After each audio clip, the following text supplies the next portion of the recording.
Kita buka persidangan.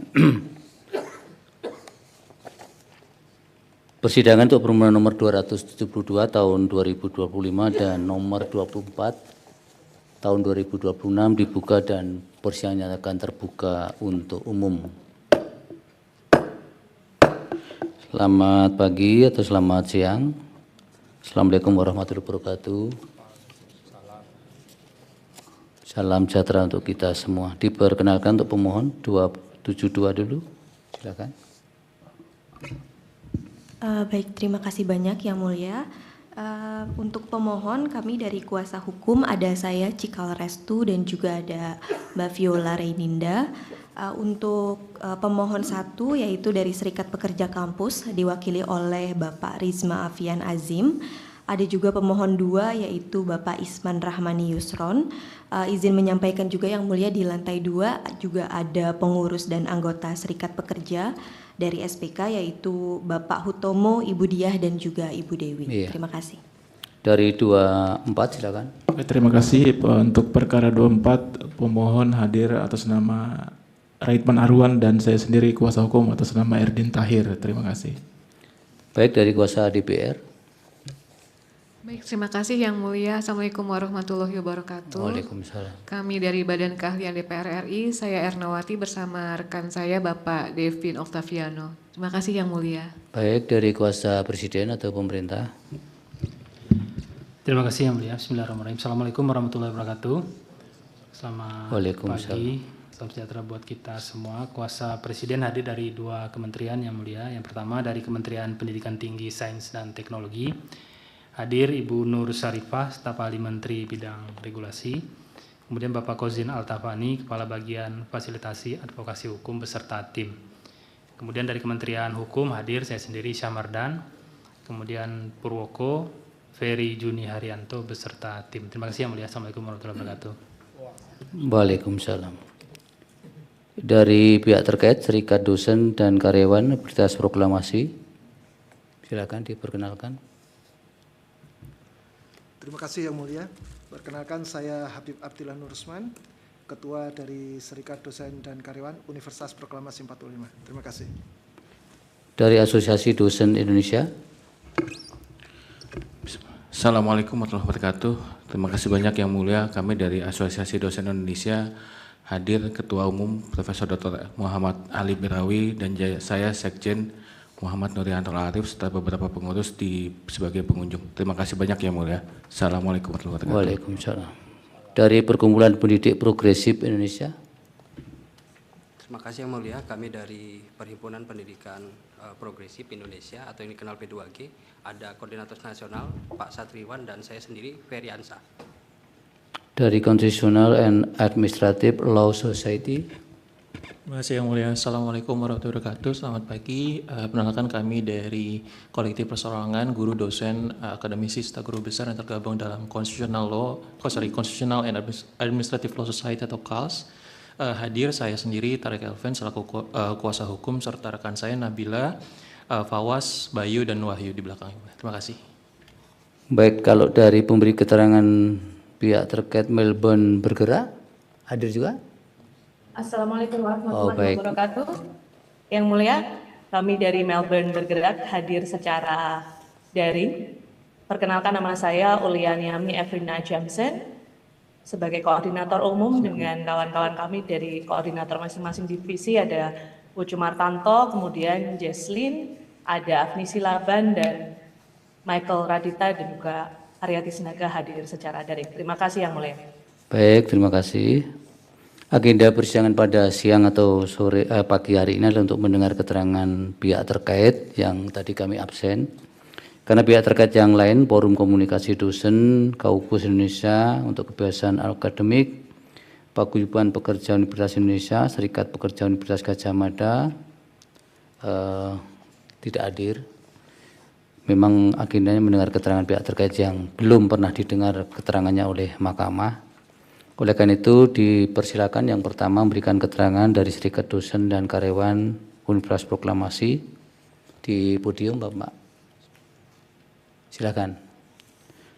Ringkasnya sudah ada. Baik. Bismillahirrahmanirrahim. Waktunya rata-rata 10 menit ya Pak? 10 menit? Ya, diringkas sambil esensinya apa sebenarnya yang disampaikan, tidak harus dibaca semua. Baik, terima kasih Yang Mulia. Bismillah. Assalamualaikum warahmatullahi wabarakatuh. Waalaikumsalam. Yang Mulia Majelis Hakim Konstitusi, perkenalkan kami menyampaikan pokok-pokok keterangan pihak terkait dalam perkara nomor 272 PUU 23 tahun 2025. Jakarta 25 Mei 2026. Kewenangan Mahkamah Konstitusi dianggap sudah dibacakan. Kepentingan konstitusional pihak terkait.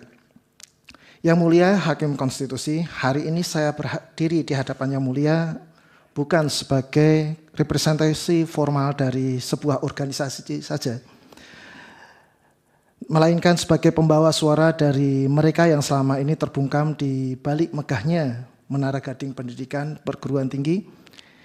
Kami serikat dari sebuah universitas kecil di Yogyakarta, Serikat Dosen dan Karyawan Universitas Proklamasi 45 Yogyakarta atau disingkat SDK UP 45, hadir sebagai pihak terkait untuk memberikan landasan empiris bagi Mahkamah dalam menentukan keadilan substantif ke depannya.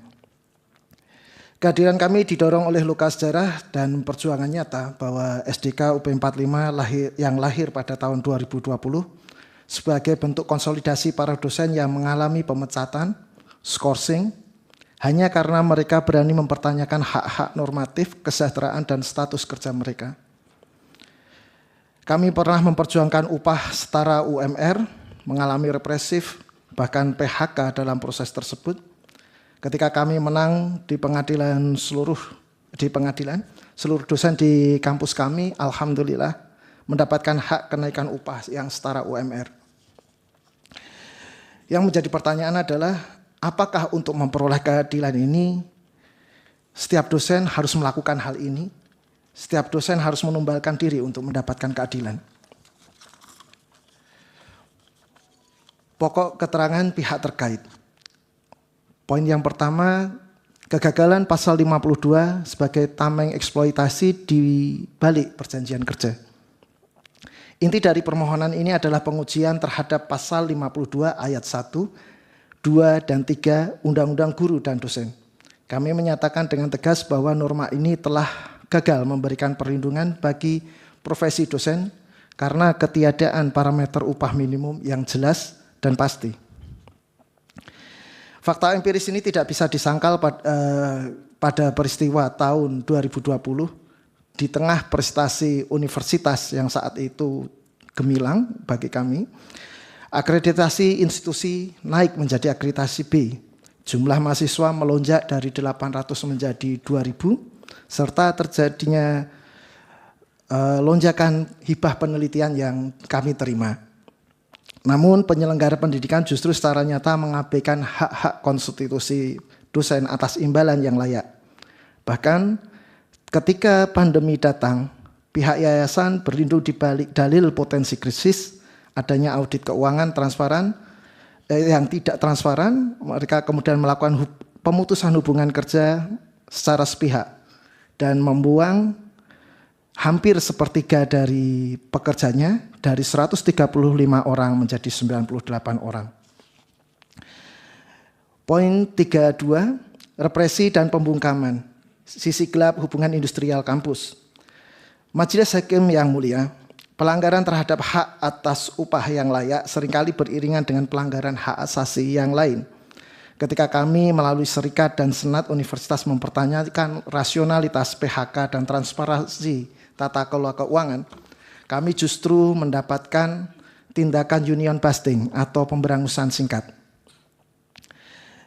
Tindakan represif yang dijatuhkan meliputi pencopotan jabatan struktural bagi mereka yang kritis, penerbitan surat peringatan massal, hingga skorsing dan PHK sepihak terhadap rekan-rekan kami yang vokal.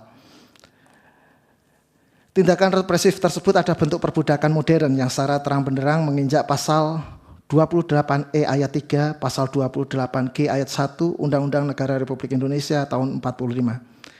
Dan tragisnya ketika kami melaporkan ke Disnaker Trans, institusi pendidikan dengan mudahnya mengabaikan surat anjuran mediator, merasa kebal hukum, bahkan berlindung di balik celah regulasi dari lex spesialis undang-undang guru dan dosen, di mana negara seharusnya tidak boleh membiarkan instrumen hukumnya dibuat mandul dalam tembok tinggi perguruan tinggi. Poin 3.3, perbudakan dalam lembur yang tak terlihat. Majelis yang mulia, selanjutnya mari kita bedah anatomi eksploitasi lain yang lebih mendalam. Pada pasal 72 Undang-Undang Nomor 14 Tahun 2005 menentukan bahwa beban kerja dosen sekurang-kurangnya adalah 12 SKS dan sebanyak-banyaknya 16 SKS secara normatif. Negara mengkonversi nilai ini menjadi sekitar 37,5 jam hingga 48 jam kerja secara fisik, kerja secara nyata. Sehingga dengan kondisi ini, masyarakat awam sangat mungkin, bahkan pembuat kebijakan pada waktu itu menganggap bahwa satu SKS hanya 50 menit pertemuan. Sehingga apabila seorang dosen memperoleh kewajiban 12 jam kerja, 12 SKS, mohon maaf, 12 SKS, maka itu seakan-akan hanya bekerja 10 jam dalam waktu 1 minggu. Padahal jelas disebutkan satu SKS adalah 170 menit kerja nyata.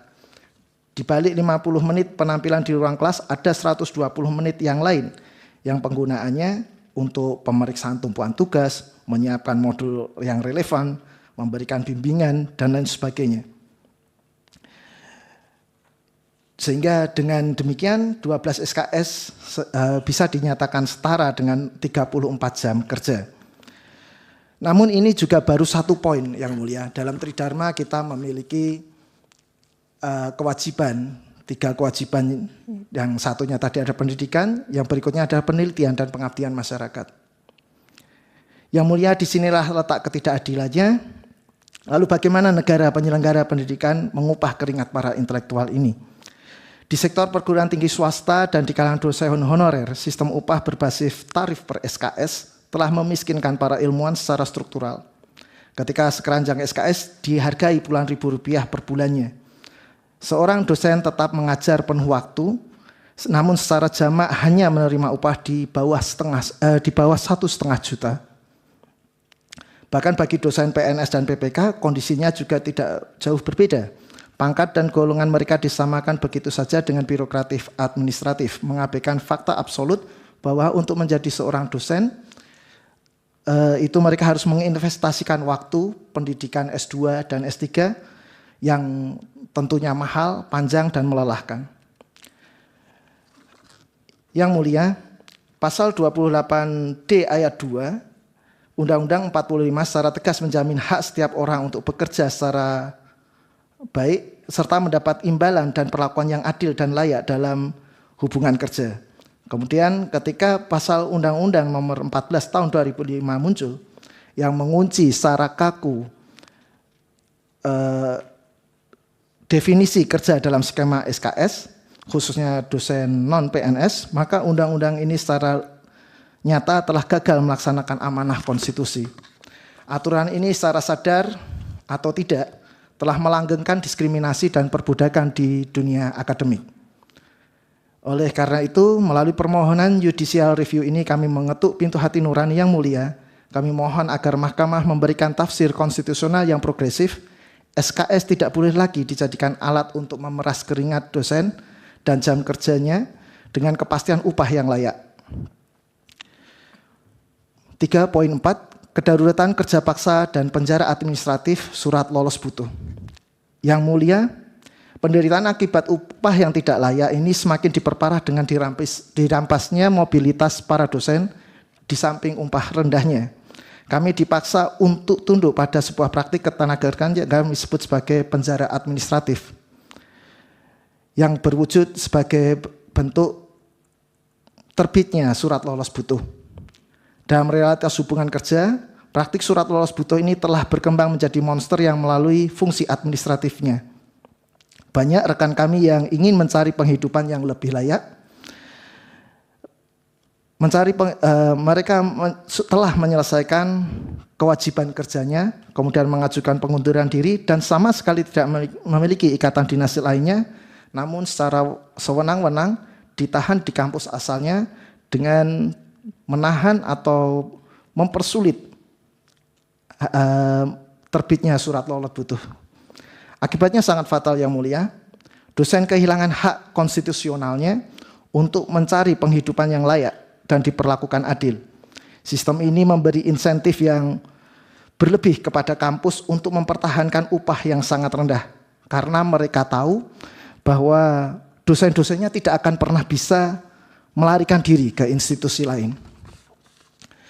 Dosen direduksi martabatnya, diposisikan bukan sebagai manusia profesional yang merdeka, melainkan sebagai properti yang atau inventaris yang bisa ditahan sesuka hati.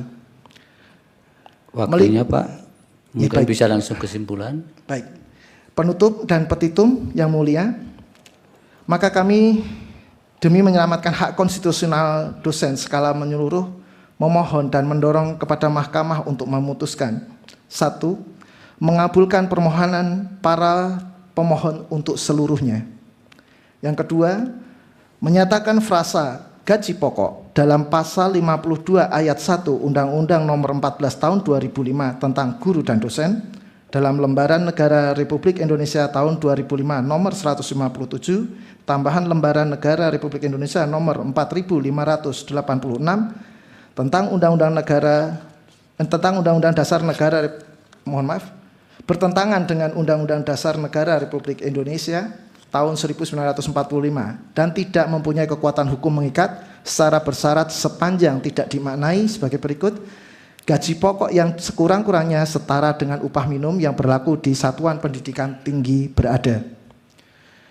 Poin ketiga, menyatakan pasal 52 ayat 2 Undang-Undang Nomor 14 Tahun 2005 tentang guru dan dosen sepanjang kata gaji dalam Lembaran Negara Republik Indonesia tahun 2005 nomor 157, tambahan Lembaran Negara Republik Indonesia nomor 4586 bertentangan dengan Undang-Undang Dasar Negara Republik Indonesia tahun 1945 dan tidak mempunyai kekuatan hukum mengikat secara bersyarat sepanjang tidak dimaknai gaji yang memenuhi penghasilan di atas kebutuhan hidup minimum yang meliputi gaji pokok sekurang-kurangnya setara dengan upah minimum yang berlaku di suatu pendidikan tinggi berada.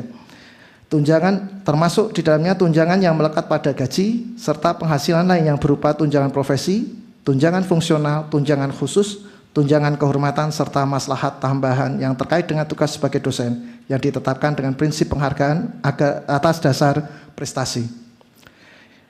Yang keempat, menyatakan pasal 52 ayat 3 Undang-Undang Nomor 14 Tahun 2005 tentang guru dan dosen dalam Lembaran Negara Republik Indonesia tahun 2005 nomor 157, tambahan Lembar Negara Republik Indonesia nomor 4586 sepanjang kata gaji bertentangan dengan Undang-Undang Dasar Negara Republik Indonesia tahun 45 dan tidak mempunyai kekuatan hukum mengikat secara bersyarat sepanjang tidak dimaknai sebagai gaji yang memenuhi penghasilan di atas kebutuhan hidup minimum yang meliputi gaji pokok sekurang-kurangnya setara dengan upah minimum yang berlaku di satuan pendidikan tinggi berada.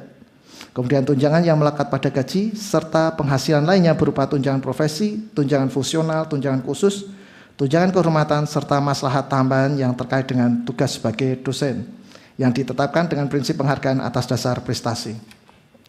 Yang terakhir yang mulia, kami mohon agar sidang ini memerintahkan putusan ini dimuat dalam berita negara Republik Indonesia sebagaimana mestinya, atau apabila majelis yang mulia, majelis hakim Mahkamah Konstitusi memiliki pendapat lain, mohon diputus yang seadil-adilnya atau ex equo et bono.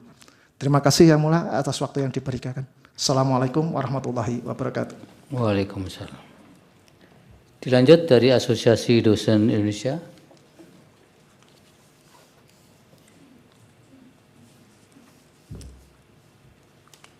Waktunya sama supaya diringkas penyampaiannya. Baik, bismillahirrahmanirrahim. Yang mulia Ketua dan anggota Hakim Konstitusi yang saya hormati, para profesor, dosen akademika yang hadir di ruangan maupun online di seluruh Indonesia. Assalamualaikum warahmatullahi wabarakatuh. Selamat pagi, salam sejahtera, Om Swastiastu, Namo Buddhaya. Yang mulia, isu kesejahteraan yang dibahas kali ini bukan hanya mengenai isu penghasilan, tapi ini adalah isu konstitusional. Bagaimana amanat Undang-Undang Dasar 1945, tujuan bernegara untuk mencerdaskan bangsa, ini dapat dilaksanakan oleh para sivitas akademika. Ini adalah isu mengenai keadilan sosial. Bagaimana profesi martabat dosen menjadi sebuah kebanggaan dan kewajiban untuk menjalankan tugas yang mulia. Dan ini juga merupakan isu mengenai masa depan pendidikan tinggi Indonesia. Bagaimana di tahun 2045 Indonesia mampu menjadi negara maju dan berdaya saing. Yang mulia, saya Profesor Muhammad Ali Brawi, Ketua Umum Asosiasi Dosen Indonesia dan Guru Besar Fakultas Teknik Universitas Indonesia. Mohon izin saya mewakili 64.000 anggota Asosiasi Dosen Indonesia yang tersebar di seluruh Indonesia untuk membacakan petitum Asosiasi Dosen Indonesia. Yang mulia, ADI adalah organisasi profesi dosen yang berdiri pada tanggal 2 Mei 1998, bertepatan dengan momentum Hari Pendidikan Nasional. Organisasi ini yang mulia merupakan organisasi yang didirikan oleh sivitas akademika untuk menjadi wadah perjuangan yang independen, ilmiah, dan berorientasi pada kemajuan pendidikan tinggi nasional.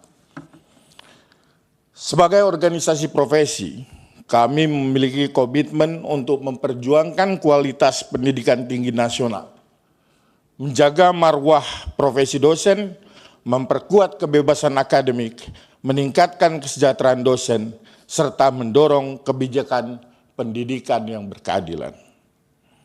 Hari ini yang mulia, kami hadir bukan sekadar untuk memperjuangkan kepentingan profesi dosen semata, melainkan menyampaikan sebuah pesan konstitusional bahwa masa depan pendidikan tinggi Indonesia, kualitas sumber daya manusia bangsa, serta daya saing nasional sangat ditentukan bagaimana negara memiliki keberpihakan terhadap sistem pendidikan nasional, bagaimana negara memuliakan, mensejahterakan dosen sebagai aktor utama pembangunan ilmu, pengetahuan, dan teknologi.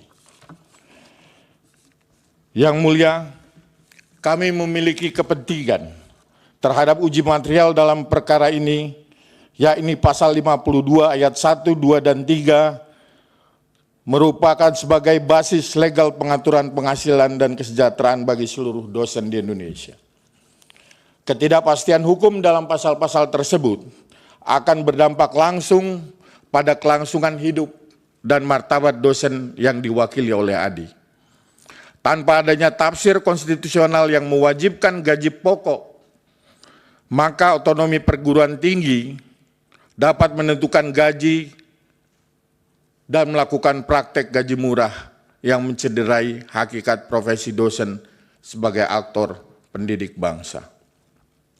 Yang mulia, dalam sistem pendidikan tinggi, dosen merupakan determinan utama kualitas pembelajaran, riset, dan inovasi. Selain kebutuhan sarana prasarana yang modern, maka pendidikan berkualitas memerlukan dosen yang kompeten. Dosen adalah pusat transformasi ilmu pengetahuan.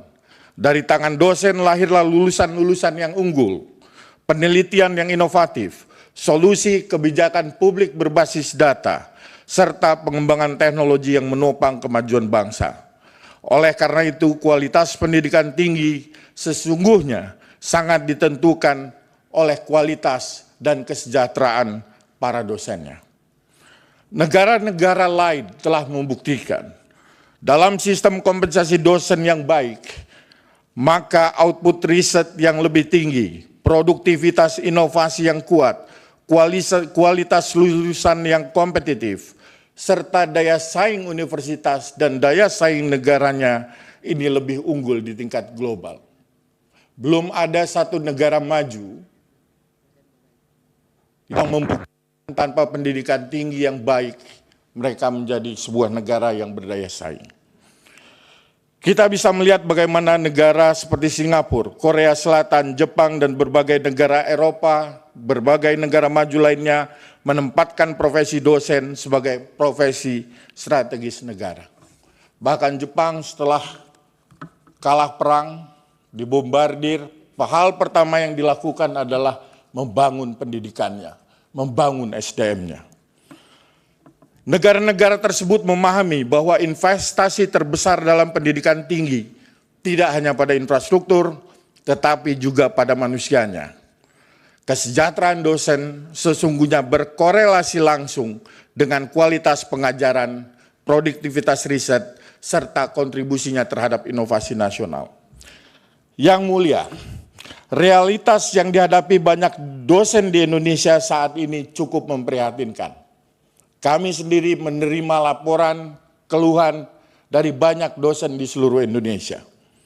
Tidak sedikit teman-teman dosen yang harus mencari pekerjaan tambahan di luar kampus untuk memenuhi kebutuhan sehari-hari. Kondisi ini tentunya berdampak langsung pada tugas dosen untuk melaksanakan tridharma perguruan tinggi. Saya tidak habis berpikir bagaimana dosen bisa menjalankan tridharmanya secara optimal pada saat mereka juga dituntut untuk memenuhi kebutuhan dasar keluarganya. Banyak studi telah menunjukkan bahwa job satisfaction sangat dipengaruhi oleh tingkat kompensasi, kepastian karir, dan beban kerja.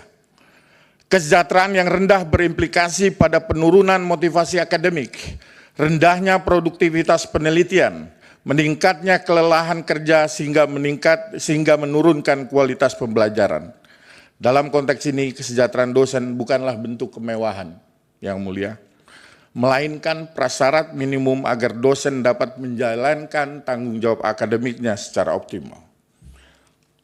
Tentunya proses pendidikan membutuhkan waktu panjang, biaya besar, dedikasi intelektual, serta pengorbanan personal yang tidak sedikit.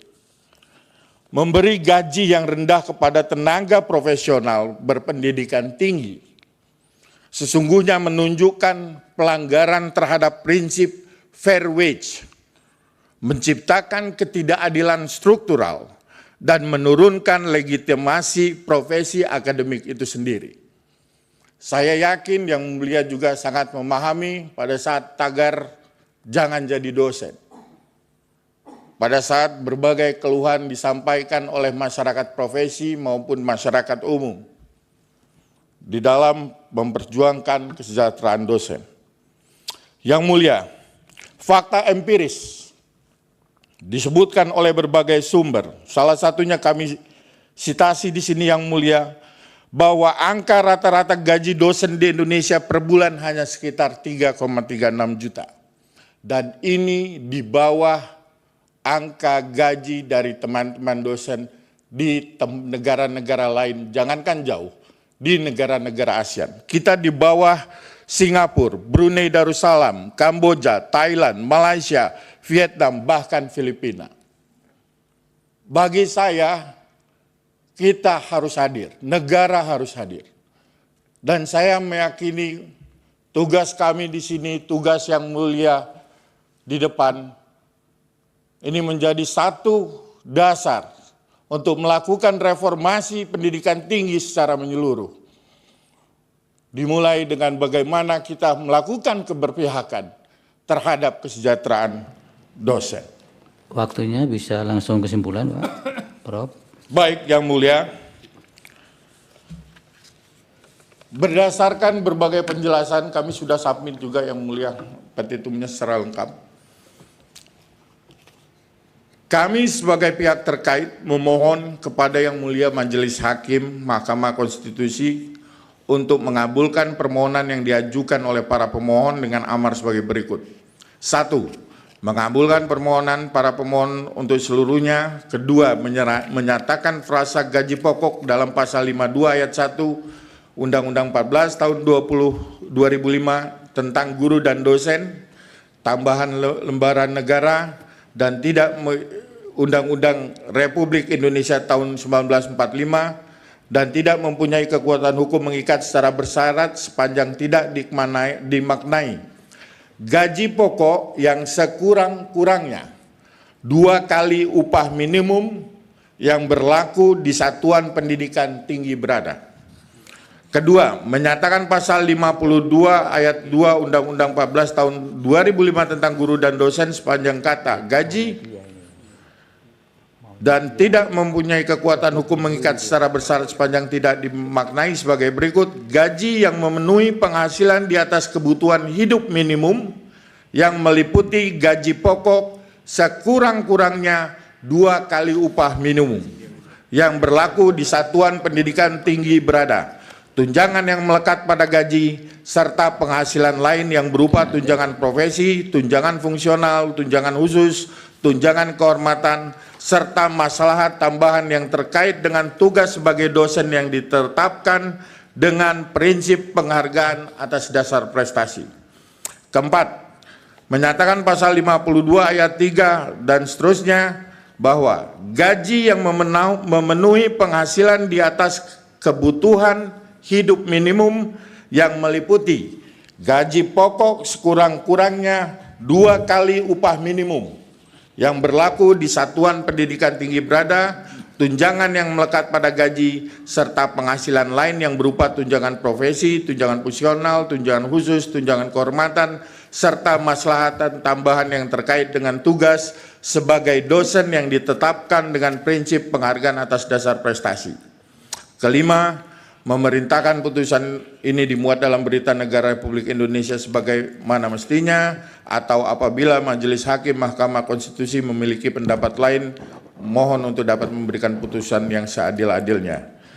Terakhir, terima kasih atas perhatian yang mulia. Mudah-mudahan kesempatan yang tanggung jawab yang berada di atas pundak kita masing-masing dapat kita jalankan dengan baik di dalam momentum kesempatan yang baik ini.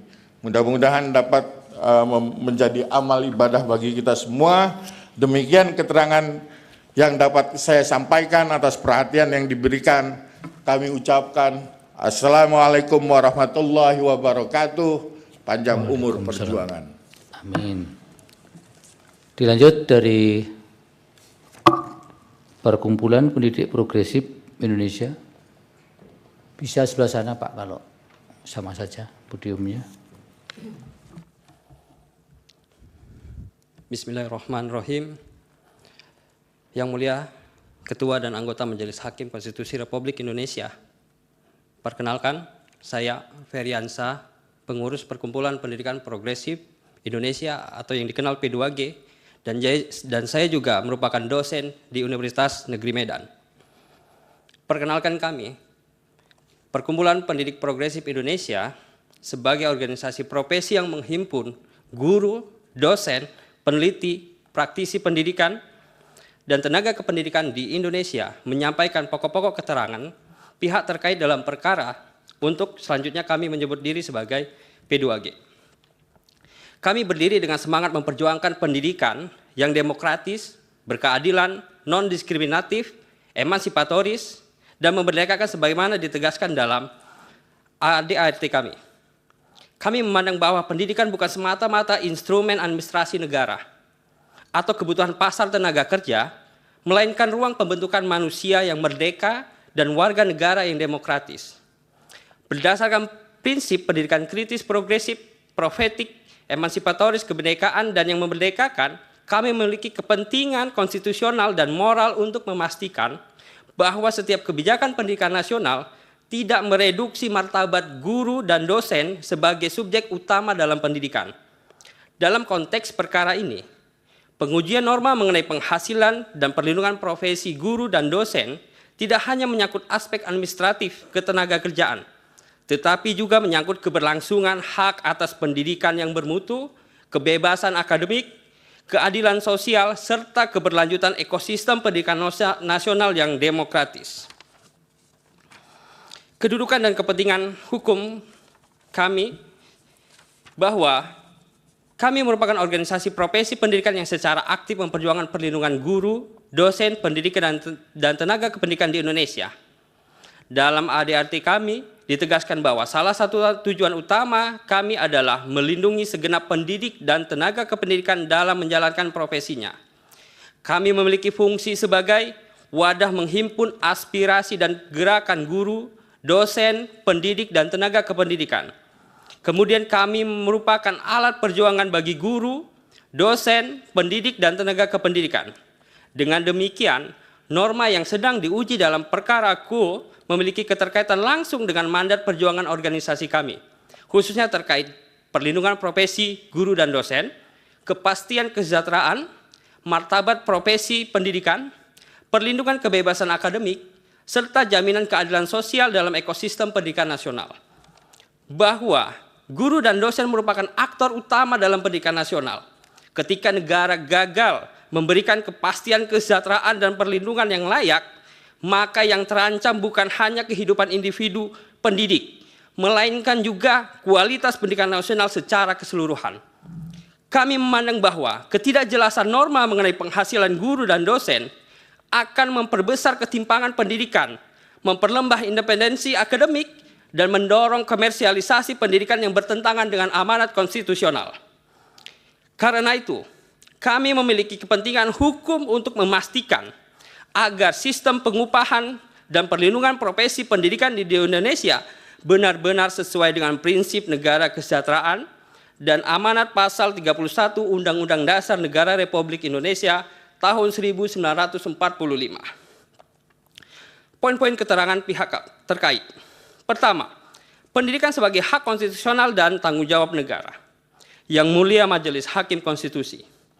Pasal 31 Undang-Undang Dasar Negara Republik Indonesia tahun 1945 menegaskan bahwa setiap warga negara berhak memperoleh pendidikan dan negara wajib menyelenggarakan sistem pendidikan nasional yang meningkatkan keimanan, ketakwaan, dan akhlak mulia dalam rangka mencerdaskan kehidupan bangsa. Amanat konstitusi tersebut tidak mungkin diwujudkan tanpa keberadaan guru dan dosen yang bermartabat, sejahtera, dan terlindungi secara sosial maupun ekonomi. Guru dan dosen bukan sekedar pekerja administratif dalam sistem birokrasi pendidikan. Mereka merupakan agen transformasi sosial, pembentuk karakter kebangsaan, penjaga nalar kritis publik, dan pelaku utama demokratisasi pengetahuan. Dalam perspektif pedagogi kritis, pendidikan tidak boleh direduksi menjadi instrumen produksi tenaga kerja semata. Pendidikan harus menjadi ruang pembebasan manusia dari ketidakadilan, ketimpangan, dan penindasan struktural. Karena itu, Yang Mulia, negara memiliki kewajiban konstitusional untuk menjamin pertama, kesejahteraan pendidik, kedua, perlindungan profesi pendidik, ketiga, kebebasan akademik pendidik, dan kondisi kerja yang manusiawi bagi pendidik. Tanpa jaminan tersebut, pendidikan akan kehilangan fungsi emansipatorinya dan berubah menjadi instrumen teknokratis yang tunduk pada logika pasar. Kedua, relasi antara kesejahteraan pendidik dan kualitas pendidikan nasional. Yang Mulia Majelis Hakim Konstitusi, kami memandang bahwa kesejahteraan guru dan dosen memiliki hubungan langsung dengan kualitas pendidikan nasional. Guru dan dosen yang hidup dalam ketidakpastian ekonomi akan mengalami kerentanan profesional, ketergantungan struktural, fragmentasi kerja, tekanan administrasi yang berlebihan, dan keterbatasan dalam mengembangkan inovasi pembelajaran. Dalam praktiknya banyak guru dan dosen di Indonesia harus mencari pekerjaan tambahan demi memenuhi kebutuhan hidup dasarnya. Kondisi ini mengakibatkan berkurangnya waktu untuk penelitian dan pengembangan diri dosen dan guru, menurunnya kualitas pembelajaran, meningkatnya beban psikologis, dan melemahnya kebebasan akademik di lingkungan pendidikan. Kondisi demikian bertentangan dengan prinsip pendidikan yang memerdekakan sebagaimana menjadi prinsip perjuangan kami. Ketidakjelasan norma mengenai standar penghasilan guru dan dosen membuka ruang disparitas penghasilan yang semakin meluas, eksploitasi tenaga pendidik, ketidakadilan struktural, serta komersialisasi pendidikan itu sendiri. Padahal pendidikan merupakan hak publik yang tidak boleh tunduk sepenuhnya pada mekanisme pasar. Ketiga, kebebasan akademik dan martabat profesi pendidikan. Yang mulia Majelis Hakim Konstitusi, kebebasan akademik merupakan integral dari demokrasi konstitusional. Guru dan dosen harus memiliki ruang untuk berpikir kritis, menyampaikan pendapat ilmiah, melakukan penelitian, dan mengembangkan pengetahuan tanpa tekanan ekonomi maupun politik. Namun kebebasan akademik tidak mungkin tumbuh dalam situasi ketidakpastian ekonomi.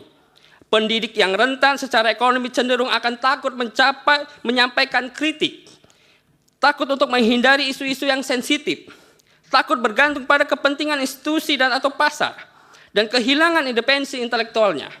Dengan demikian, yang mulia, perlindungan kesetaraan guru dan dosen sesungguhnya juga merupakan bentuk perlindungan terhadap demokrasi pendidikan dan kebebasan berpikir. Kami memandang bahwa negara tidak boleh menyerahkan sepenuhnya urusan kesejahteraan pendidik kepada mekanisme pasar ataupun kemampuan individual lembaga pendidikan. Negara wajib hadir secara aktif menjamin standar minimum kesejahteraan yang layak dan manusiawi bagi seluruh guru dan dosen di Indonesia. Pendidikan kritis dan filsafat Pancasila. Yang mulia Majelis Hakim Konstitusi, kami berpandangan bahwa perjuangan atas kesejahteraan guru dan dosen memiliki kesesuaian mendalam dengan spirit filsafat Pancasila. Sila kemanusiaan yang adil dan beradab menuntut perlakuan manusiawi terhadap profesi pendidik. Sila keadilan sosial bagi seluruh rakyat Indonesia menghendaki distribusi kesejahteraan yang adil, termasuk bagi guru dan dosen yang menjadi fondasi pembangunan bangsa. Sementara itu, pendidikan yang demokratis dan memerdekakan hanya dapat tumbuh apabila pendidik tidak hidup dalam ketakutan ekonomi, tekanan struktural. Karena itu, yang mulia, perlindungan terhadap kesejahteraan guru dan dosen bukan semata persoalan teknis administrasi, tetapi merupakan pengejawantahan konkret dari cita-cita negara kita, dari cita-cita negara kesejahteraan yang berdasarkan Pancasila dan Undang-Undang Dasar 1945. Petitum, yang mulia, berdasarkan penjelasan di atas, maka kami sebagai pihak terkait memohon kepada yang mulia Majelis Hakim Mahkamah Konstitusi untuk mengabulkan permohonan yang diajukan oleh para pemohon dengan amar sebagai berikut. Pertama, mengabulkan permohonan para pemohon untuk seluruhnya. Kedua, menyatakan frasa gaji pokok dalam pasal 52 ayat 1 Undang-Undang Nomor 14 Tahun 2005 tentang guru dan dosen, Lembaran Negara Republik Indonesia tahun 2005 nomor 157 dan tambahan Lembaran Negara Republik Indonesia nomor 4586 bertentangan dengan Undang-Undang Dasar Negara Republik Indonesia tahun 1945 dan tidak mempunyai kekuatan hukum mengikat secara bersyarat sepanjang tidak dimaknai bahwa gaji pokok sekurang-kurangnya setara dengan upah minimum yang berlaku di satuan pendidikan tinggi itu berada. Ketiga, menyatakan pasal 52 ayat 2 Undang-Undang Nomor 14 Tahun 2005 tentang guru dan dosen sepanjang kata gaji yang terdapat dalam lembaran negara bertentangan dengan Undang-Undang Dasar Negara Republik Indonesia tahun 1945 tidak mempunyai kekuatan hukum mengikat secara bersyarat sepanjang tidak dimaknai bahwa gaji yang memenuhi penghasilan di atas kebutuhan hidup minimum yang meliputi gaji pokok sekurang-kurangnya setara dengan upah minimum yang berlaku di satuan pendidikan tinggi itu berada, tunjangan yang melekat pada gaji, serta penghasilan lain yang berupa tunjangan profesi, tunjangan fungsional, tunjangan khusus, tunjangan kehormatan, serta maslahat tambahan yang terkait dengan tugas sebagai dosen yang ditetapkan dengan prinsip penghargaan atas dasar prestasi. Keempat, menyatakan bahwa pasal 52 ayat 3 Undang-Undang Nomor 14 Tahun 2005 tentang guru dan dosen yang terdapat dalam lembaran negara Sepanjang kata gaji bertentangan dengan Undang-Undang Dasar Negara Republik Indonesia tahun 1945 tidak mempunyai kekuatan hukum mengikat secara bersyarat sepanjang tidak dimaknai bahwa gaji yang memenuhi penghasilan di atas kebutuhan hidup minimum yang meliputi gaji pokok sekurang-kurangnya setara dengan upah minimum yang berlaku di satuan pendidikan tinggi itu berada. Tunjangan yang melekat pada gaji serta penghasilan lain yang berupa tunjangan profesi, tunjangan fungsional, tunjangan khusus, tunjangan kehormatan, serta kemaslahatan tambahan yang terkait dengan tugas sebagai dosen yang ditetapkan dengan prinsip penghargaan atas dasar prestasi. Kelima, kami memohon Yang Mulia untuk putusan ini dimuat dalam Berita Negara Republik Indonesia sebagaimana mestinya. Atau apabila Majelis Hakim Mahkamah Konstitusi memiliki pendapat lain, mohon untuk memberikan putusan yang seadil-adilnya. Demikian keterangan kami sampaikan atas perhatian dan kebijaksanaan yang diberikan dari Yang Mulia. Kami mengucapkan terima kasih. Jakarta 21 Mei 2026, Perkumpulan Pendidikan Progresif Indonesia atau P2G. Terima kasih. Assalamualaikum warahmatullahi wabarakatuh. Waalaikumsalam.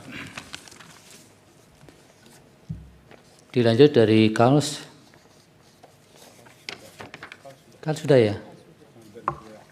Melbourne bergerak.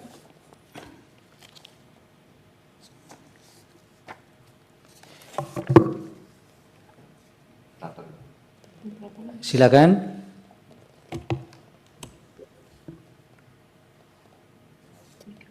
Ya. Jocelyn Giovanni Mulyanto ya. Iya, saya Yang Mulia. Silakan Ibu sampaikan. Ya.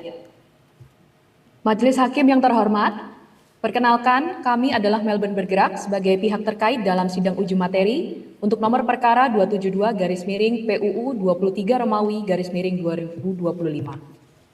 Kami Melbourne Bergerak atau seterusnya disebut MB adalah kolektif swadaya yang diinisiasi lebih dari 300 mahasiswa, pekerja, aktivis, dan warga diaspora Indonesia di Melbourne, Australia. Sebagian besar anggota kami saat ini menempuh studi S2, Master, dan S3 doktoral di Melbourne, Australia. Kami adalah bagian dari Indonesia Bergerak, sebuah kolektif mahasiswa, aktivis, dan diaspora Indonesia di 5 benua, 23 negara, dan 43 kota di seluruh dunia.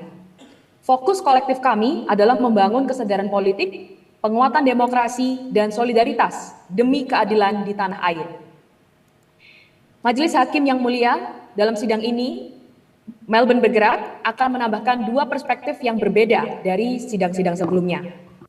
Pertama, kami mewakili anggota MB yang saat ini tidak berprofesi sebagai dosen, tetapi atas capaian pendidikannya berpotensi dan berminat menjadi dosen di Indonesia setelah menyelesaikan studi di luar negeri, khususnya di Melbourne.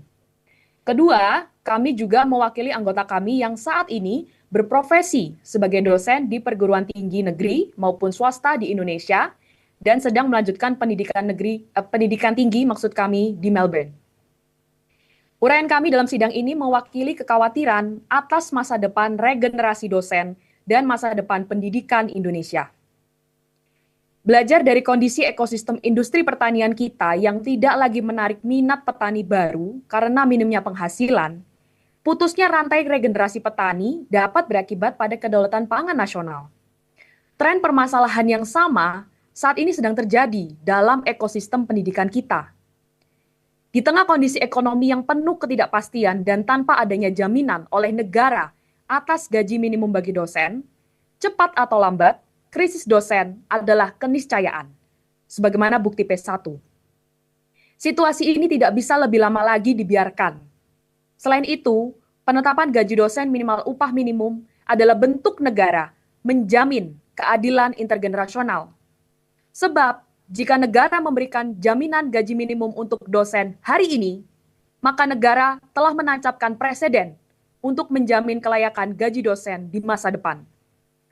Terakhir, sebagai bagian dari uraian ini, kami juga akan memaparkan perbandingan atas praktik pengupahan dosen di negara lain, khususnya di Australia. Standar base salary tersebut diperjanjikan dalam peraturan pemberi kerja, misalnya Monash University, sebagaimana lampiran bukti P3, dan Melbourne University, bukti P4.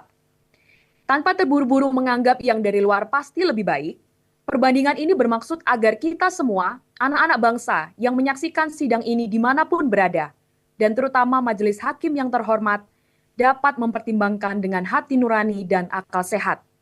Apakah negara kita telah benar-benar berlaku adil pada anak bangsanya? Apakah menurut negara, dosen tidak layak mendapatkan gaji yang serendah-rendahnya dan sekurang-kurangnya di batas minimal upah itu? Majelis Hakim yang terhormat, izinkan kami menceritakan kisah 4 anggota MB yang identitasnya kami samarkan di dalam ruang sidang ini. Pertama, Sagi, perempuan lajang berusia 27 tahun yang sekarang sedang studi S2 di University of Melbourne. Sebelumnya, ia bekerja sebagai peneliti dan bercita-cita menjadi dosen. Tetapi, ia ragu untuk memulai karir menjadi dosen di Indonesia. Sagi berpendapat, kalaupun aku tetap bersikeras jadi dosen, itu nggak bakal jadi satu-satunya penghasilan. Sagi menyadari bahwa memilih menjadi dosen dengan gaji rendah sudah pasti membawa konsekuensi baginya di masa depan. Ia perlu mencari pekerjaan sampingan untuk sekedar hidup cukup. Ia juga sadar akan sulit membagi konsentrasi dan dedikasi dengan pekerjaan lain. Sagi memutuskan untuk tidak mengejar cita-citanya itu. Katanya, ini untuk masa depanku dan keluargaku nantinya. Cerita kedua datang dari Rius, perempuan lajang berusia 28 tahun yang sedang studi doktoral di University of Melbourne. Sebelum melanjutkan studi, Rius bekerja sebagai jurnalis dengan upah minimum. Lahir di keluarga kelas menengah bawah, Rius adalah seorang generasi sandwich. Ia sebenarnya berkeinginan menjadi dosen, tetapi ia tahu besaran gaji dosen tidak bisa memenuhi kebutuhan keluarganya. Ia menjelaskan, kalau tanggungan keluargaku per bulan di total aja udah jelas-jelas lebih dari gaji dosen yang mentok di 3 juta itu, masa iya aku tega jadi dosen? Lah terus, mama sama adik-adikku siapa yang bakal menanggung? Uangnya dari mana? Ditambah, keluarga Rius tidak memiliki rumah tinggal, dan Rius berkeinginan untuk suatu saat memiliki rumah sendiri. Rius mendengar cerita temannya bahwa gajinya sebagai dosen di Indonesia kurang untuk membayar cicilan rumah. Gaji pokok temannya Rius, misalnya, hanya Rp3.500.000 per bulan.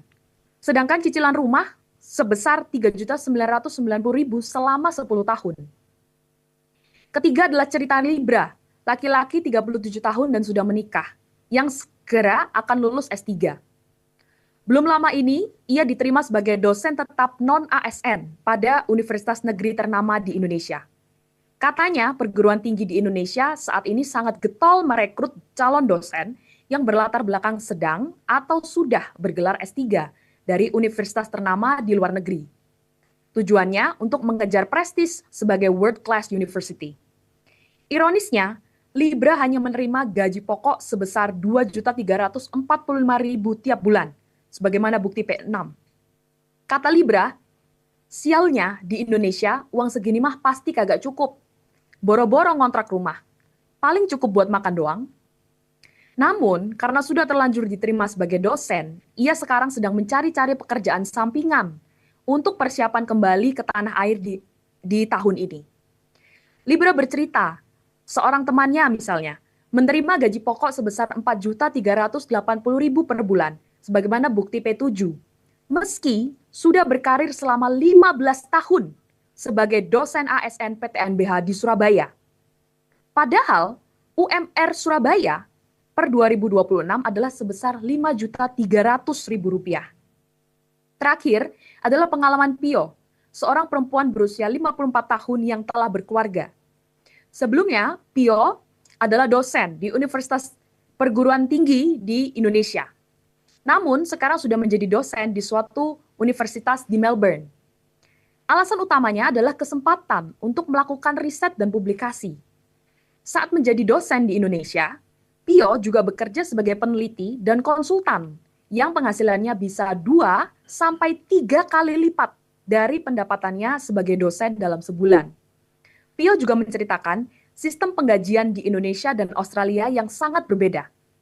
Di sini, gaji dosen untuk kategori terendah antara 86 sampai 116 ribu dolar Australia per bulan dengan maksimal 40 jam kerja per minggu. Jika dibandingkan dengan upah minimum nasional Australia, yakni 24 dolar 95 sen per jam atau 3.600 dolar Australia per bulan berdasarkan data per Juni 2025, gaji Pio sudah sangat cukup untuk hidup layak selama 1 bulan tanpa perlu bekerja sampingan. Selanjutnya akan dilanjutkan oleh teman saya, Afdi. Majelis Hakim yang terhormat, ini bukan sekedar cerita. Berikut hasil studi awal yang kami lakukan untuk memetakan secara empirik aspirasi karir berdasarkan preliminary survey yang memuat hasil pengumpulan data pada periode 17 hingga 20 Mei 2026. Survei ini melibatkan responden mahasiswa Indonesia jenjang S2 dan S3 di Australia dengan rentang usia 25 hingga 40 tahun. Sumber pembiayaan studi juga beragam, dari beasiswa pemerintah Indonesia, pemerintah Australia, beasiswa universitas, hingga pembiayaan mandiri. Komposisi ini menunjukkan keberagaman latar sosial, ekonomi, geografis, dan pendidikan responden, sekaligus memberikan gambaran awal mengenai aspirasi mereka terhadap karir akademik, khususnya dosen. Konsep aspirasi karir ini dalam literatur pendidikan tinggi merujuk pada orientasi, harapan, dan tujuan individu terhadap jalur profesi yang ingin mereka tempuh di masa depan. Boleh jadi, preliminary survey ini sedikit banyak juga mencerminkan aspirasi anak-anak bangsa ini yang sedang berjuang menyelesaikan pendidikan tinggi di belahan dunia lain. Isu paling dominan seputar dosen Indonesia yang dikemukakan oleh responden adalah gaji rendah dan kesejahteraan, minimnya kebebasan akademik, ketidakpastian karir dan status kerja, serta beban kerja berlebih. Dari responden yang saat ini masih berstatus sebagai dosen di Indonesia, 70% dari mereka menyatakan akan kembali ke perguruan tinggi asal. Di tengah berbagai persoalan dunia akademik saat ini, temuan ini menunjukkan bahwa sebagian besar akademisi Indonesia tetap ingin kembali sebagai dosen karena dorongan idealisme dan komitmen terhadap pendidikan. Salah satu responden menyatakan memiliki passion untuk terlihat dalam upaya mencerdaskan kehidupan bangsa. Sementara responden lain mengatakan menjadi pengajar adalah salah satu cita-cita saya sedari dini. Temuan ini menunjukkan bahwa keinginan untuk kembali bukan semata karena kewajiban administratif. Oleh karena itu, negara seharusnya menghargai, melindungi, dan memenuhi hak dosen yang masih memilih untuk pulang dan mengabdi di Indonesia. Jika pemenuhan hak dasar dosen ini tidak segera dibenahi, ada situasi tak terelakkan bagi mereka yang akhirnya harus meninggalkan kecintaan dan dedikasinya sebagai dosen di dalam negeri demi masa depan yang lebih baik di negara lain, sebagaimana pengalaman Pio yang telah kami paparkan sebelumnya. Di sisi lain, tidak jarang mahasiswa Indonesia di Melbourne yang awalnya berminat menjadi dosen justru membatalkan niatnya karena kekhawatiran tidak bisa hidup layak. Setelah mereka mengetahui bahwa besaran gaji pokok dosen di Indonesia adalah di bawah upah minimum regional terendah, dari 90% responden yang saat ini tidak bekerja sebagai dosen, ada 61% menyatakan tidak berminat dan 29% mengaku ragu-ragu untuk menjadi dosen di Indonesia setelah lulus dari Australia. Alasan dari responden yang menjawab tidak berminat umumnya mempertimbangkan antara idealisme akademik dan realitas kondisi kerja dosen di Indonesia. Sedangkan responden yang menjawab ragu-ragu sebenarnya masih memiliki ketertarikan pada dunia pendidikan, riset, dan pengajaran, serta merasa keahlian mereka akan lebih berguna apabila kembali mengajar sebagai dosen di Indonesia. Namun keraguan muncul karena kuatnya kekhawatiran terhadap rendahnya kesejahteraan dosen, minimnya insentif finansial, dan ketidakpastian kemampuan untuk bertahan secara ekonomi, terutama bagi responden yang memiliki tanggung jawab keluarga. Mereka juga menyoroti kondisi kerja dosen terbebani tugas non-akademik, administrasi, birokrasi, dan kultur kerja kampus, sehingga tidak fokus pada pengembangan keilmuan. Ya, Ibu, selebihnya dianggap dibacakan langsung kepada simpulan atau petitumnya. Baik, Yang Mulia. Majelis Hakim yang terhormat, kami sering mendengar pernyataan dari keluarga, teman, bahkan dosen kami Kalau mau kaya, sebaiknya jangan jadi dosen. Dosen itu pengabdian. Dosen kerjanya sedos, gajinya seset. Yang mulia Hakim MK, sebagian dari kami ingin menjadi dosen karena panggilan dan cita-cita, bukan mengejar kekayaan. Tapi apakah sekedar hidup lebih cukup, negara tidak mampu memenuhi.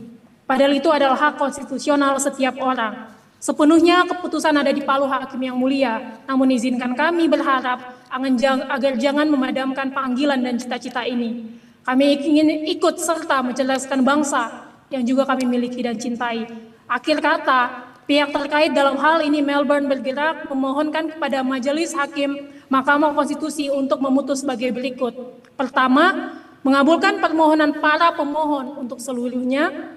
Kedua, menyatakan frasa gaji pokok dalam pasal 52 ayat 1 Undang-Undang Nomor 14 Tahun 2005 tentang guru dan dosen bertentangan dengan Undang-Undang Dasar Negara Republik Indonesia tahun 1945 dan tidak mempunyai kekuatan hukum mengikat secara bersyarat sepanjang tidak dimaknai gaji pokok yang sekurang-kurangnya setara dengan upah minimum yang berlaku di satuan pendidikan tinggi berada.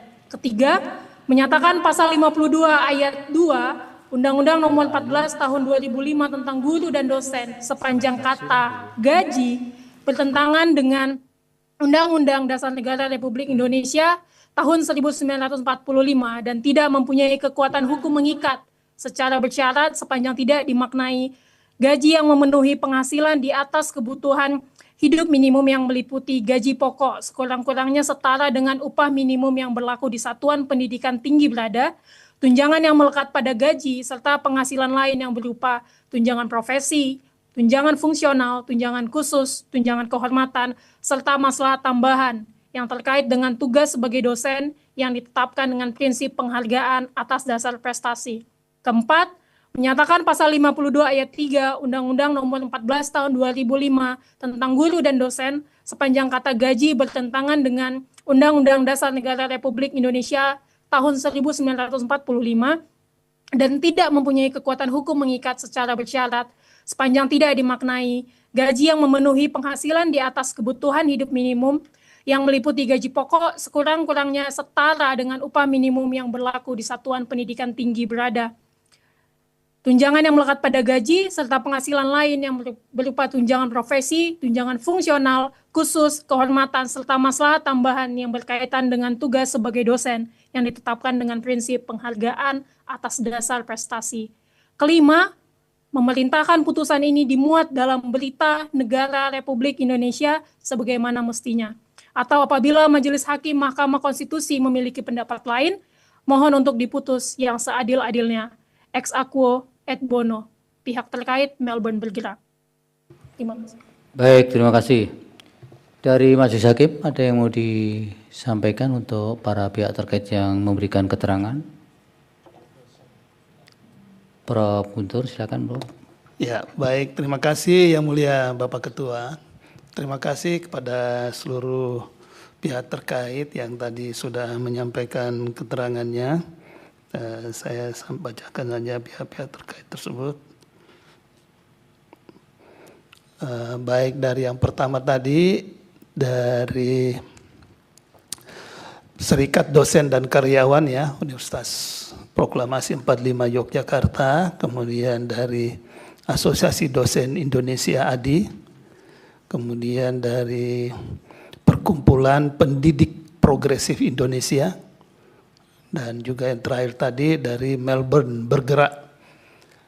Terima kasih untuk semua keterangan yang disampaikan. Semangatnya saya lihat bagus sekali semua ya, dalam rangka semuanya pengen mewujudkan profesi dosen yang sejahtera.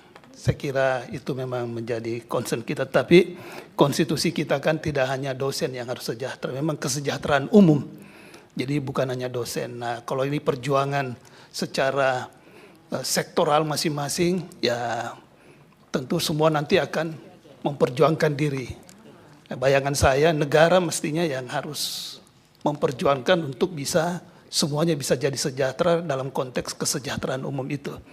Baik, dalam kaitan dengan ini saya sebetulnya melihat dulu yang pertama, kalau saya lihat seluruh pihak terkait ini, Ya, kalau dari ADI, Asosiasi Dosen Indonesia, ini saya coba buka laman websitenya ya. Memang sudah ada website secara resmi. Bahkan ADI ini menghimbau, keluarkan surat himbauan kepada seluruh dosen untuk hadir ke Mahkamah Konstitusi. Mungkin itu sebagian di atas ya, yang ikut himbauan. Karena ada jumlah dosen ini ada 333.000 dosen, dan yang terdaftar di ADI ini saya baca 21.725 ya dari anggota. Mungkin nanti masih perlu lagi ditingkatkan lagi. Ini baru 7% ini, tidak sampai, baru 5% dari seluruh dosen di Indonesia. Kemudian saya juga buka dari Melbourne Bergerak juga sudah ada website resmi yang bisa kita lacak organisasinya. Ya, tetapi dari ini yang tadi organisasi Serikat Dosen Karyawan saya tidak menemukan, dan juga saya tidak menemukan dari pihak Perkumpulan Pendidik Progresif juga nggak ada ya lamannya juga. Jadi nanti mungkin bisa diimprove lagi organisasinya biar lebih transparan dan akuntabel kan gitu, dan bisa terlacak organisasi tersebut sebagai organisasi yang memperjuangkan profesi dosen. Nah ini untuk karena hampir sama semua perjuangannya, yaitu ingin mewujudkan dosen yang sejahtera ya melalui pintu masuknya pengujian undang-undang ini. Saya ingin bertanya kepada Prof. Muhammad ya Berawi ya. Ini kan persoalannya ini semuanya ini kalau kita bicara persoalannya ini di hilir semua. Nah, ada enggak kajian-kajian? Saya sebetulnya mau mencoba mencari di lamannya ADI ini kajian-kajian yang bisa menunjukkan bagaimana ADI ini memang tidak hanya berbicara di hilir tapi di hulu gitu. Misalnya bagaimana standar-standar perguruan tinggi yang dapat merekrut dosen dan kualifikasi dosen yang mesti ini. Sebab apa? Banyak juga dosen meskipun tercatat resmi dosen 333.000 jumlah dosen, tetapi banyak dosen ini ibaratnya juga sebagai profesi nyambi. Jadi dia dosen, ya kapan dia disebut sebagai dosen nih? Karena apa? Berapa lama dia curahkan waktunya di kampus? Berapa banyak SKS yang harus diajarkan? Nah kalau tidak, maka memang kita akan menemukan ya dosen-dosen sebetulnya dia dosen karena dia ngajar, tetapi sebetulnya dia tidak jadikan itu sebagai profesi yang utama. Nah, dalam konteks ini, kalau saya menangkap tadi maksud dari semua ini adalah dosen yang memang profesinya sebagai dosen. Bukan dosen yang sekedar nyambi saja. Kan begitu? Nah, dalam kerangka inilah, tolong kami dibantu kalau ada kajian-kajian yang berbicara sebetulnya yang Bapak-bapak maksudkan ini dosen yang seperti apa nih? Yang berapa jam waktunya dicurahkan untuk di kampus gitu. Ya saya membayangkan waktu saya ke Chulalongkorn University misalnya, itu semua dosennya ada di kampus gitu. Nggak boleh dia keluar gitu. Nyambi ya. Sehingga ya memang dia betul-betul profesi yang betul-betul yang menjadi profesi utamanya gitu. Kalau toh dia keluar, dia harus minta izin dari lembaganya gitu. Nah ini kita bagaimana? Nah inilah saya maksudkan tadi, ini persoalan di hilir, tapi tidak kelihatan di hulunya bagaimana ini. Nah supaya ini bisa menjadi satu kesatuan yang utuh untuk kita melihat bagaimana mendorong misalnya profesi dosen itu menjadi lebih sejahtera. Itu satu, kemudian yang kedua, nanti ini yang juga bisa dijawab. Saya melihat usulan dari ADI untuk, ya ini saya catat ini, ada namanya, ya ADI menyebutnya istilah UMD, upah minimum dosen. Kan gitu. Nah ini coba nanti di-exercise. Kalau ini nanti diterapkan semacam upah minimum dosen, berarti kan tidak semua perguruan tinggi mampu untuk nanti merekrut dosen.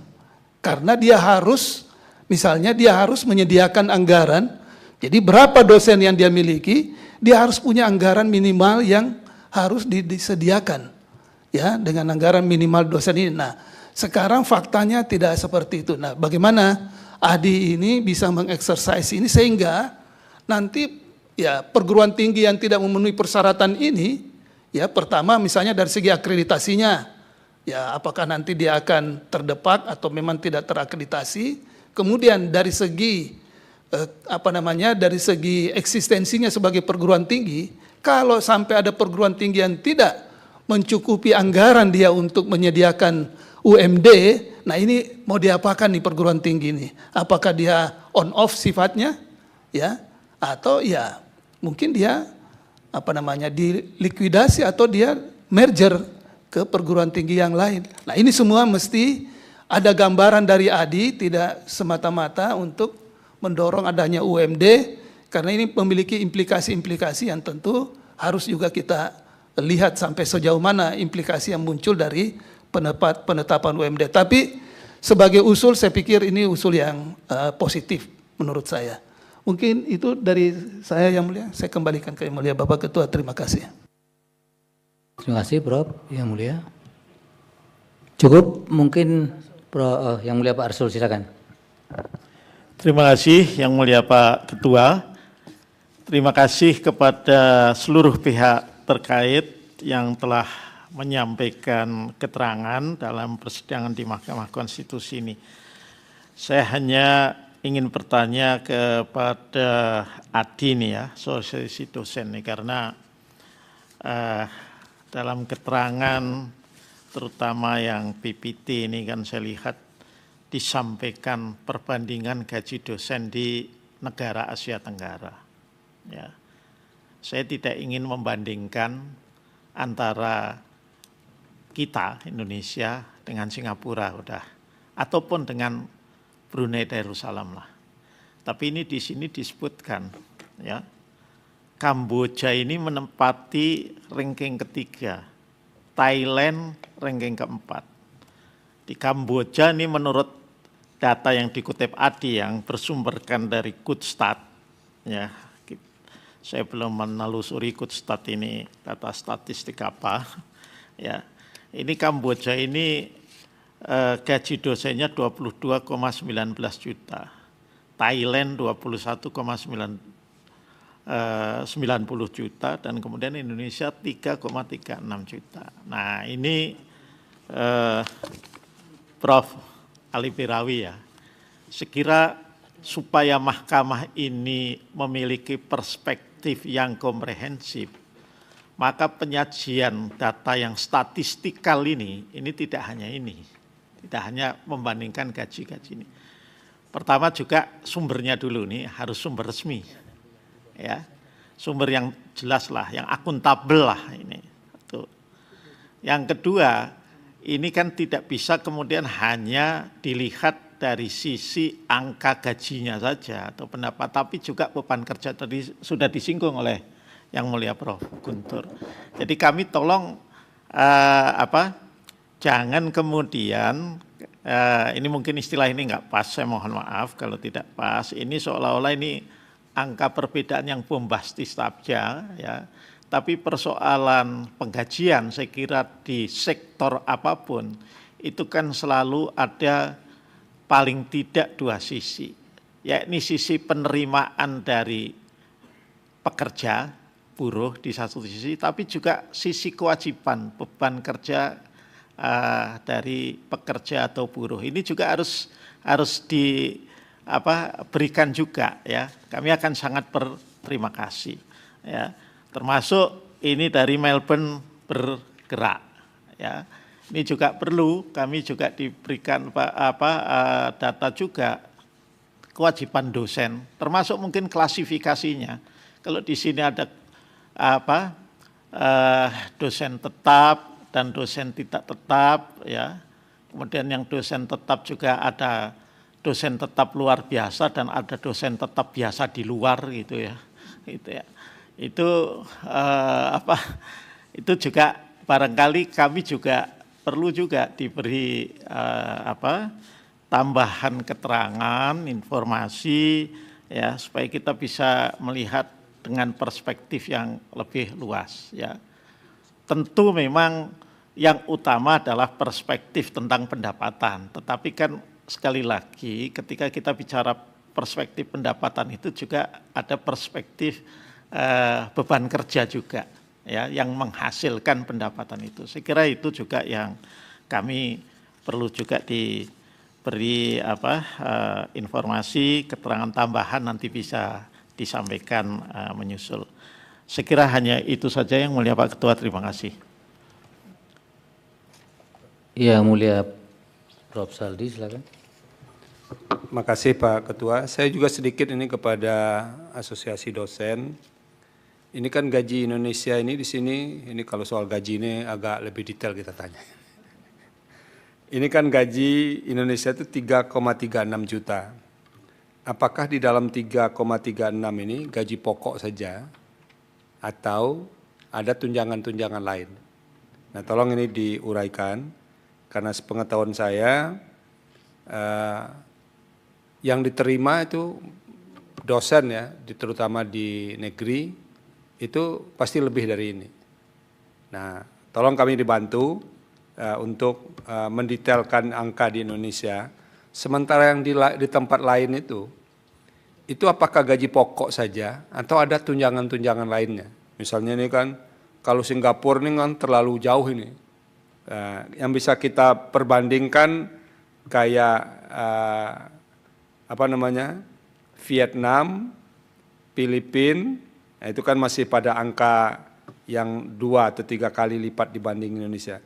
Ini di Vietnam, Filipina ini gaji pokok atau sudah masuk tunjangan-tunjangan lain? Karena dosen misalnya yang berstatus yang lektor kepala, nggak usah profesor, itu kan gaji pokok, tunjangan ini, kemudian ada lagi sertifikasi dosen. Nah, kalau total dijumlahkan, itu bisa lebih dari 10 juta ya, yang mereka bawa dalam pengertian take home pay-nya. Jadi harusnya menurut saya statistiknya tidak begini. Nah, ini yang tolong nanti bisa dijelaskan oleh asosiasi kepada kami. Terima kasih Pak Ketua.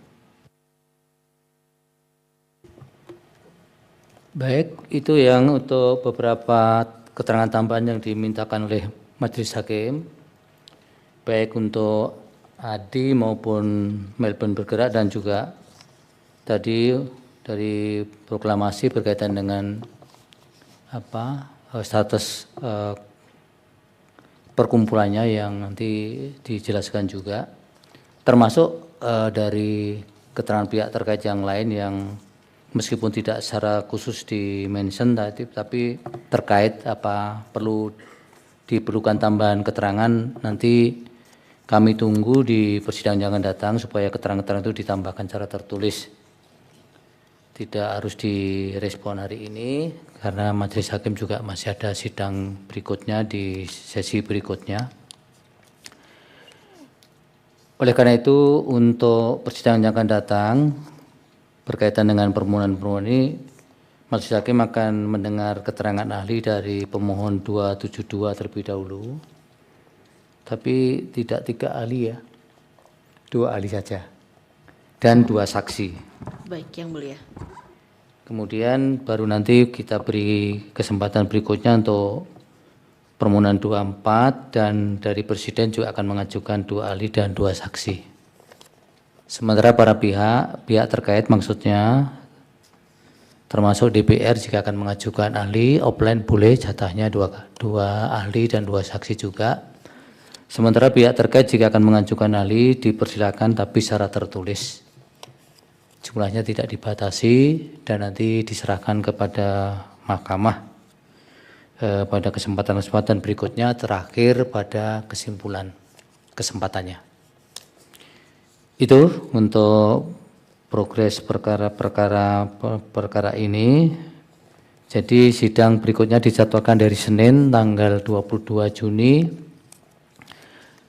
2026 pukul 10.30. Agendanya mendengarkan keterangan ahli 2 orang dari pemohon 272, 2 ahli dan 2 saksi. Untuk 2 ahli keterangan dan CV-nya supaya sudah sampai di mahkamah selambat-lambatnya 2 hari kerja sebelum persidangan dilaksanakan.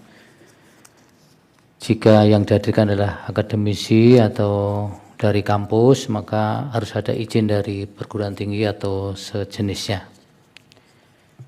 Terima kasih untuk para pihak terkait yang hadir pada persidangan hari ini dan pada sidang selanjutnya. Di samping menyerahkan keterangan tambahan, jika akan hadir tetap di setiap persidangan juga dipersilahkan. Dan terima kasih untuk para pihak yang lain, para pemohon, DPR, dan Presiden. Mohon izin Yang Mulia. Silakan. Ada yang ingin kami tanyakan berkaitan dengan surat izin dari universitas. Kami ada rencana untuk menghadirkan saksi yang merupakan dosen ASN, tetapi kami ragu kalau bisa diberikan izin dari universitas yang bersangkutan karena ada potensi backlash kepada saksi yang bersangkutan. Kami memohon kebijaksanaan bagi dari Yang Mulia. Ya, kalau saksi mungkin tidak terlalu terikat karena kan saksi faktanya yang akan dipertimbangkan oleh mahkamah. Baik. Bukan keilmuan. Kalau keilmuan itu kaitannya dengan kompetensi dan relevansi dari kampus. Diperlukan izin untuk ahli. Untuk saksi mungkin bisa agak fleksibel. Baik, terima kasih. Baik, Yang Mulia. terima kasih untuk sidang hari ini. Untuk semuanya sidang selesai dan ditutup.